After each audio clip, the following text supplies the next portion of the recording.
In August of 2005, Hurricane Katrina and the devastation that it left in New Orleans and the Mississippi Gulf Coast became the largest natural disaster to ever hit America. 80% of the city was underwater. And nearly 9 months later, much of the city's population have still been unable to return to the city, to the life that they once knew. I just got off from my job at Our Lady of the Lake in Baton Rouge. I'm currently stationary still in Baton Rouge due to the hurricane. I had to come down and vote for Ray Nagin simply because he was the only mayor, the only politician that would have ever stood with us through the time of a disaster. I know the psychological effect on him was traumatic, as well as our police department. I commend him. No one else would have did the job that he did, and he put his family and his selfishness aside to help the people of the greater New Orleans. And Mayor Nagin, I'm very proud of you. If there's anything I can do for you, you have all of me, because you was a real trooper. I mean, you know, it was a unexpected catastrophe, and I think his response, he was there. He was in front of the cameras, he was out there in a leadership position, and I think his response was appropriate. Yeah, he yelled and screamed, but it was appropriate.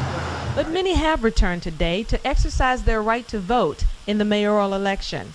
There are 22 candidates on today's ballot for mayor, including the incumbent Mayor Ray Nagin, who has come under attack for his approach to obtaining state and federal help during Katrina. Today is the day we're going to shock the world one more time. Yeah! Y'all ready to do this? Yeah! This is going to be an epic battle.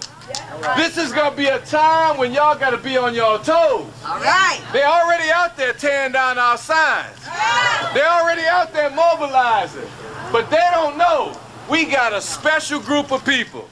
Prior to Katrina and during the heyday of Nagin's administration, he was hailed for his efforts to clean up City Hall and to make it easier for citizens to do business with the city. One can even obtain permits, review contracts, and access tax information from the web. And so now, as you can see, it's going to be up to the citizens to decide who will lead the monumental task of rebuilding New Orleans. Because right now, after Katrina, it's not about just self, it's about others. You know, New Orleans is a city that is unique, that does care for people. And I just want to say the way he stayed here throughout the ordeal, be it rumors whether he left for a couple of days to check on his family, whatever, which a man is supposed to do, he still was here.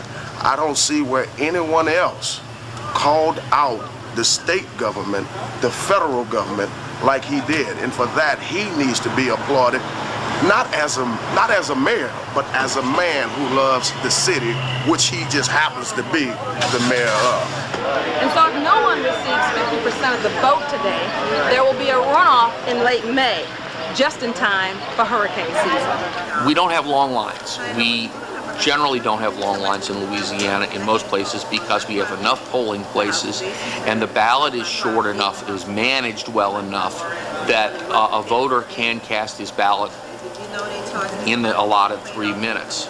So by the time we get you signed in, we get you voted out. So the question being asked today is, should we elect someone new, or will voters choose to allow Mayor Nagin the opportunity to finish what he started?